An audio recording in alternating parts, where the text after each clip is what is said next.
They were doing MGM Northfield Park. Mike and Parma went, and my buddy Pat Butler, one of my 2 Hours to Midnight co-hosts, went, and I stand by my decision. Well, kind of. I love Living Color, but, those guys are long in the tooth, so they're not a lot of running around. I mean, Corey Glover's wearing like a three-piece suit while he's singing and that whole thing. But here's what I don't understand is if you're going to show a concert film in the movie theater, why wouldn't you have it on all the speakers?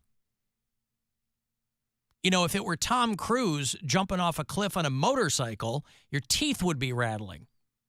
But the concert film, they just have the sound coming out of the speakers by the screen. That's interesting. I didn't understand that Where was at it all at Crocker Park. Maybe it's just the mix. Do they have like a mono mix on it or something? I didn't weird. I have no idea. That's real strange. These movie theaters, the walls are covered in speakers. I'm like, all right, this will be good. It was literally, there were 8 of us in this movie theater yesterday afternoon. And I was easily the youngest person in there. There were a couple of moms or grandmas or something sitting in the same row as me. And then there were like 2 other couples, husbands and wives or something. How long was it? 2 hours. It was great. Love the Pet Shop Boys. It was a show that they did in Copenhagen that they shot for a film. And then they aired it. They did one showing at Crocker Park. Again, you have to like the Pet Shop Boys. These guys are the Penn and Teller of synth pop, right? Neil Tennant is the guy everybody knows because he's the guy who sings. And Chris Lowe is the guy behind the keyboards who's wearing like sunglasses and never talks. And some people don't like Neil Tennant's voice. He has a very nasal high register. But the movie itself, I was like, I thought this thing would be booming out of the walls. But not the case. Last movie I saw at Crocker Park was American Fiction, and I don't know what movie was playing in the other theater, but it was so loud, it was like shaking, and like you could hear whatever, like explosions or thunder or whatever it was. That's what I'm saying. You could hear the hum through the wall. Yeah. So, but at the very least, if you're going to do a concert film in the movie theater, put it on all the speakers. I mean, they have surround capability. But even if it wasn't, if the print or whatever version, I imagine whatever, if they have the like a file or something like that, however they play things now, my guess is the sound mix just didn't have that capability. I guess I thought about it. It's not like they shot the thing in IMAX. I mean, I just thought it was very strange because Pet Shop Boys, it's not a dynamic show. He's not running around. These guys are in their 60s now. Yeah, you're there to hear it. You're there to hear it. It's more art installation than concert, right? They were always kind of an antiseptic band in their presentation, but they're good. But it's just the 2 of them, and then there's a band behind the video screen just playing keys and electronic drums. So there's not much to it. But and it's 2 hours of hits. That's what the tour is. So they can do 120 minutes of massive singles. But I was just really surprised at how thin the sound was in the movie theater. Jake, hello. Hey, good evening. Hey, before I get into my take, I'm on my way to the Cavs game, and you call the Cavs the Cavaliers sometimes. Yeah. And, my dad passed away from COVID right around the same time as Mary's dad.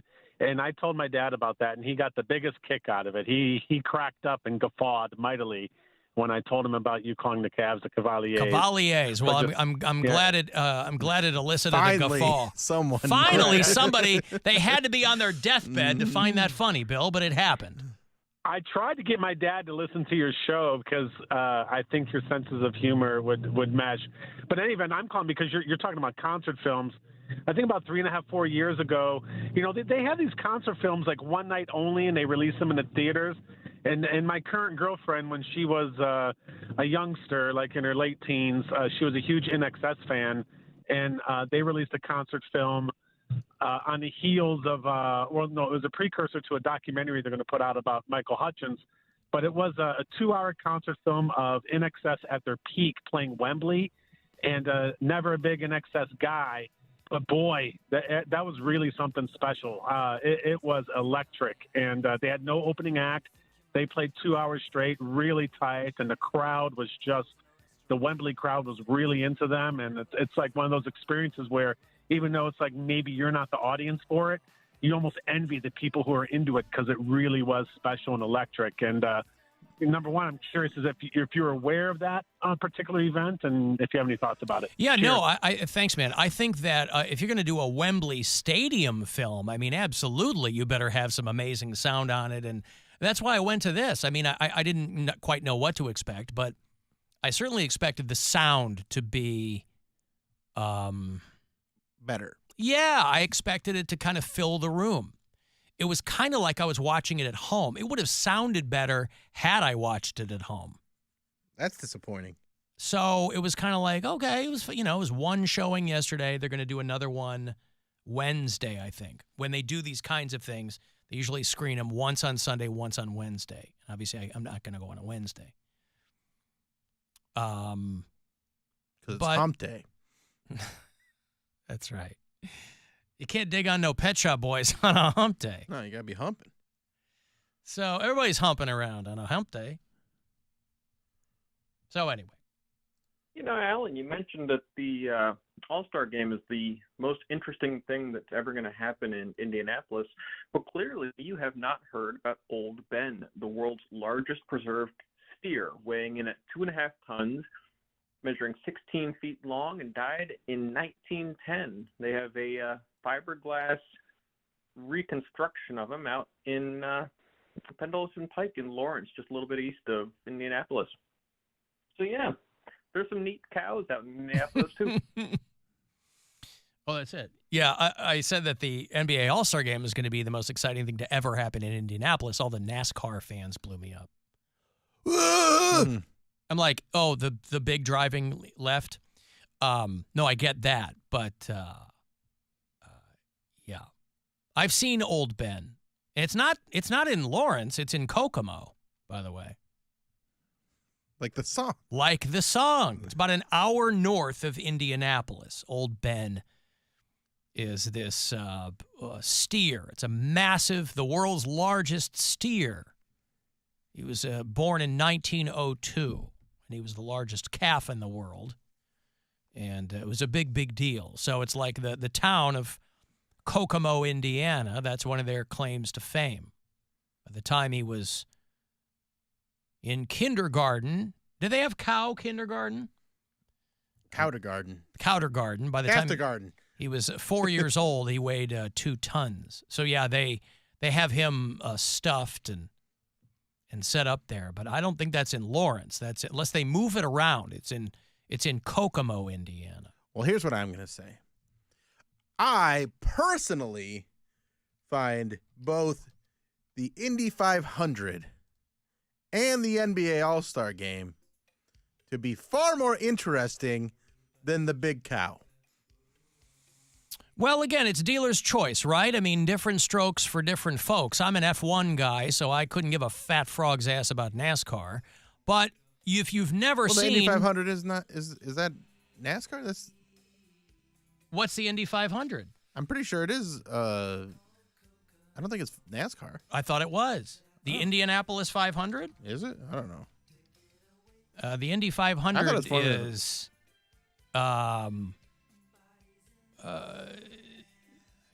Indianapolis Is it 500, May NASCAR? 26th. Okay, maybe it is NASCAR. I thought they had another one right there. No, Indianapolis 500. That's not NASCAR. The Indy 500. Well, what is it then?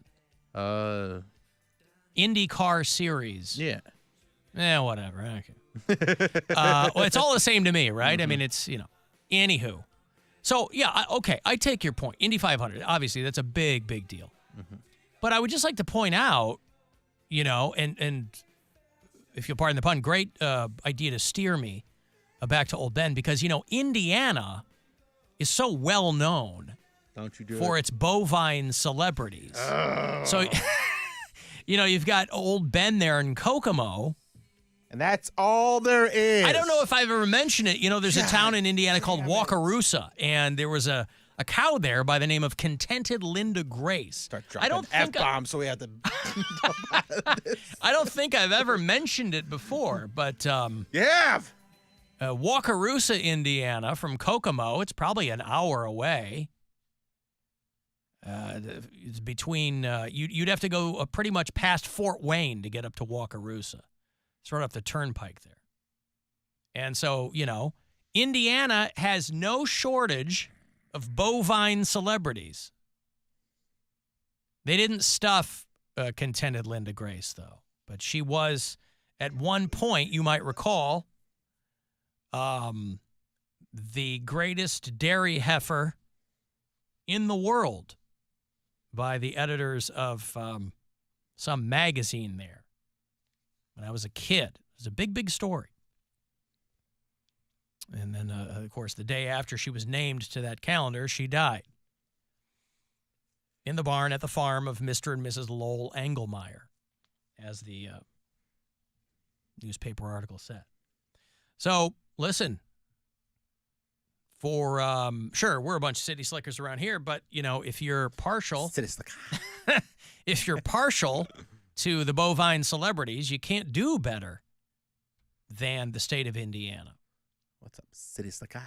I won't go into great detail on Contented Linda Grace. I'm sure much to the chagrin of the audience. But I don't know. See, everybody's texting me. What about Contented Linda Grace? Before I even got to her. Alan, isn't there another cow in Wakarusa? I don't like any of you guys. See? They feel me. They can feel me. Indy cars. Alan, the Indy 500 is dreadfully boring in real life. Well, I've never heard that it's boring. If you're in the infield. I'm still going to put it over the cows. Oh, you would. Yes, I would. But those cows. That was a very Frasier response by you. Oh, you would. Oh, dear God. Did you finish that show? Oh, good Lord. The new version? I plowed my way through it. Yes. I'm watching it, and the back half of the season is good enough. Like, I'm laughing, watching it with Grandma. There's some decent episodes in there. It's fine. I like the character. They trot Roz out. Now there's a rumor they're going to try to get Niles. No. Oh, the rumor for season 2 is they're going to try to get Shelley Long, and I'm like, that's not what any of this is about. I don't even think she showed up in the first run of. Maybe she did, but I think she was in an episode. She's Jay Pritchett's ex-wife at this point. She's got nothing to do with Frasier and Cheers. Mm-hmm. But no, I like that character, and I plowed my way through it.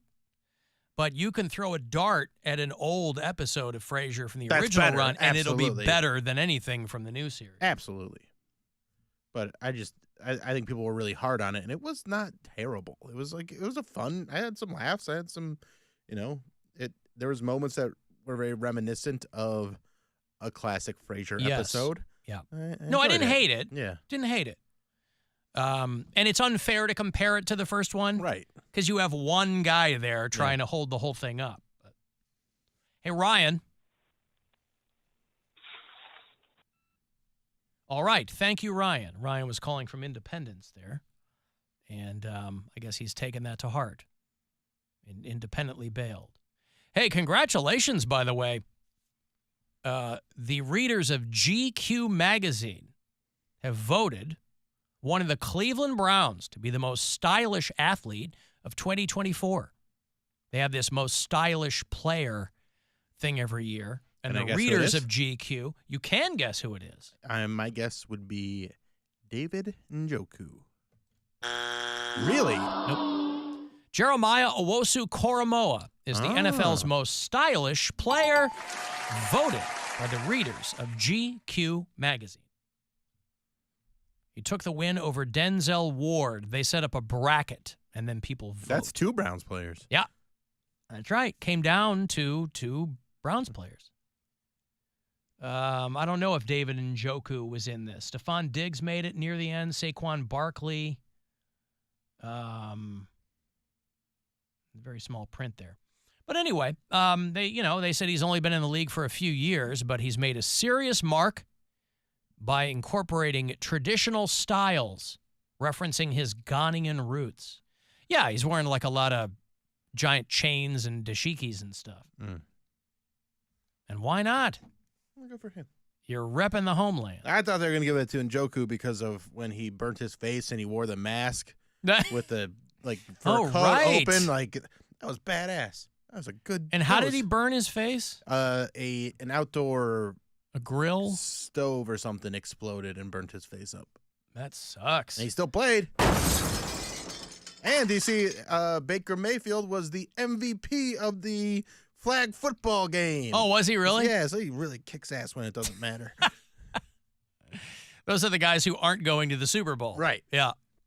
Baker Mayfield and Demario Davis named the MVPs. The NFC wins the Pro Bowl games. All right. Yeah, because the flag football is a new element to that, yes? Yeah. I think this is only the second or third year that they've done that. And I watched a little bit of it. It's whatever. It's kind of fun because you get to see the guys just kind of goofing around a lot. Like it looks like they're having a lot of fun, so that makes it more entertaining, but it's not by any means the best thing to watch. A few minutes of it was fun to watch. Alan, whoever said the Indy 500 is boring has signed way too many fat documents. Well, listen, I've never been, but it certainly doesn't seem like something that would be boring. There's too much stuff going on for it to be boring.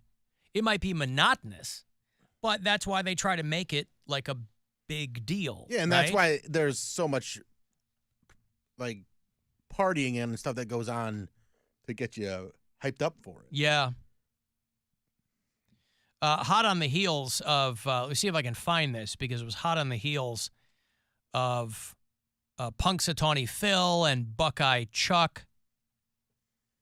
They lost one of their own over the weekend. A groundhog in Kentucky. You know, everybody's got their regional. Punxsutawney Phil is the one who got the lion's share of the attention. I think a lot of that might have to do with the movie Groundhog Day. I think it was way before that. I think you're probably right. But I mean, Phil, OG. Regional Punxsutawney Phils were along the way. There's Buckeye Chuck, and there's, we're talking about in Florida, they use an alligator because it's Florida. And the Kentucky groundhog that makes the weather predictions in its particular town, Major the groundhog, died. Bullitt County, this is outside Lexington, Kentucky. He didn't make it through the weekend. Major was a little baby when he came to us. He just fit in the palm of my hand. I would say Major has been maybe 50-50 predicting the weather. Right, just like groundhog. Actually, that's better odds than Punxsutawney Phil. Yeah. He has a 39% accuracy rate. So Major the groundhog, who is, I guess now a minor, died on Groundhog Day. They rescued him as a baby. He was 10 years old. I don't know how long the average groundhog lives. 48 years. He was into some bad stuff. Oh, he was? Yeah, in Kentucky, he was all methed up. It's got to be tough, too, because when you become a prominent rodent, you have all of the things thrown at you, right? It's like any other kind of celebrity. You really have to keep your head on a swivel, and I don't know that groundhogs can physically do that. So, you have other rodents of ill repute throwing themselves at you because you're the guy. You're the one that tells people what the spring is going to look like and when it will be sprung. But this particular groundhog, Major rather, I don't know if he saw his shadow because he died on Groundhog Day. I thought it was his shadows, but then it turns out it was the shadow of death. It was the shadow of death. It was a long, long shadow, and so that's probably why. Right. Now he doesn't got to pay his gambling debts. Like I said, he was getting into some trouble. That's celebrity. What happens when you're a celebrity? That's what I'm saying, and that's probably why I don't know anything about Buckeye Chuck, but I mean, I've only been on site to see Punxsutawney Phil, and that was many years ago. And they don't make a big deal about when they swap out a new, when Punxsutawney Phil dies or when any of these groundhogs die. They don't make a big show of swapping them out. Right. Because when the legend is better than the truth, you print the legend. Poundcake, you going to watch that Selena documentary that's coming out? Yes, I'll watch it, but I just don't know how many more movies and documentaries they're going to do. They had the movie with Jennifer Lopez. They had the series on Netflix that was really good. And now they're doing a documentary. It's too much. You want some different tragedy to... No, I just feel like at what point does it become like people who are not like inquisitive now? It's like just, what new did they exploitive. have to say? Yeah, we know the story. Like it's exploitive at this point. They had the movie and they had the documentary for stuff that, or not the documentary, the docuseries for stuff that didn't make the movie. Now you're doing a documentary. Like what else? This one is called Bitty Bitty Bumped Off. I'm out of here. Can we wrap? He didn't like that. It's going to be on the... He's very defensive of the things he likes. He really is. He doesn't- Very He don't much. got no sense of humor about that. Yup. Let her rest in peace. This is a guy who She said he don't didn't care. watch... She dead. This is the same guy who said he didn't watch the Grammys because he doesn't have cable. I don't have cable. It's not on cable. It's on network television. Nevertheless. It's on CBS. Nevertheless. How am I supposed to watch CBS? With an antenna. No, I'm not going to do that. That's too much What work comes for a on while. your television when you turn it on? Nothing. I have Amazon. I have Boom. streaming platforms. Anyway, the Selena and Yolanda, The Secrets Between Them documentary premieres next weekend on the Oxygen channel. The killer speaks from prison. Did they have that in the other documentaries? Yes. Well, Selena will have been dead 30 years next March. 30 years. Where would Selena and Aaliyah be if they were alive? Like Houston, Texas. I mean, in career Mesa, Arizona.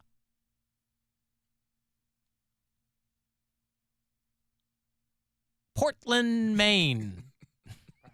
On tour?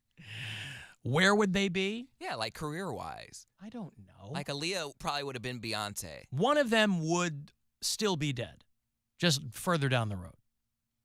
Why you say that? Yeah, everybody's going to die.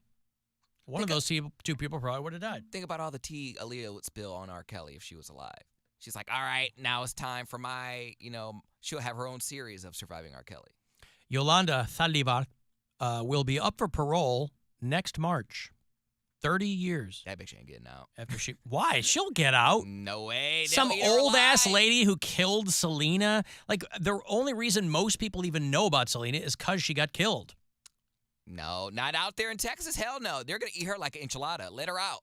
Feed them to the Mexicans. Nobody cares. They're going to eat her like an They will. enchilada. Feed her to the crowd. Nobody cares. Nobody is standing Selena in 2024. Bull hell. Absolutely. I had a Mexican friend growing up, and her whole childhood was Yes. Rebelde and Selena. 25 years ago when you were a kid, of course, because she'd only been dead a couple of years. No. I'm saying they're going to let Yolanda Saldívar out, and nobody's going to care except Selena's family. I tend to disagree with And you they're here. probably, and her parents are dead, right? No. Her parents are still They alive? still run the Selena Museum in Corpus Christi. Oh, okay. Well, anywho. I happen to See think what you're happens. wrong. I say I could be. I'm just saying, people's memories are short. I mean, they had Joni Mitchell on stage at the Grammys last night, right? 50 years after she won a Grammy or something. Joni Mitchell's up there. She's in a chair. She can still sing, but kind of a very thin voice, and it still sounds okay. Everybody gets up and claps. Meryl Streep and her daughter are crying. All these young pop artists, these girls standing there, they're all clapping. They're all playing along. Guarantee half of them have no clue who Joni Mitchell is. So time passes, and Selena was a big deal in the Tejano music community, which was not big once you got outside Texas and Arizona. Not big. So people knew who she was because of the movies, because she got killed. okay. There's gonna be a crowd of Mexicans waiting outside with pitchforks and torches. I'm telling you. Pitchforks and torches. Yes, Okay. I'm telling you. They're gonna get Yolanda. They still have not forgiven her for what they did to her. They're gonna What she did. they're gonna beat up an old lady. Yes. They ain't gonna give her no mercy. She ain't give Selena no mercy. Yeah, you might be right. She said she forgave herself. She was like, Well, you have to she's eventually. like, I forgave myself for doing what I did.